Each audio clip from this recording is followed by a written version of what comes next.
Бля, ребята, Теле2 такой конченый, блядь.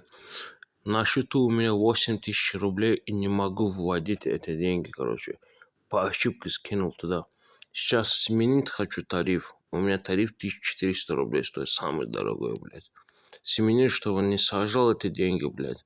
Вот, нажимаю кнопку, не получается. Знаете почему? Потому что у меня на счету 8000 рублей.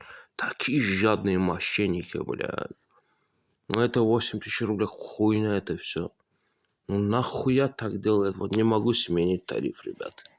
Не могу вот сменить тариф, продолжить, вот, продолжить. Вот, просто не могу, потому что, чтобы сожрать это 8000 рублей, потом они успокоятся. Вы понимаете меня? Как-то надо, блядь, пойти Теле2, чтобы заблокировали мой номер, блядь. Вообще, ребята, не советую никому абсолютно. Самый дебилский, самый мошенники вот это Теле2. Вот нормальный, адекватный человек вот это, блядь, Теле2 нахуй пошлет и другой. Вот у меня же Мегафон, второй сим-карты.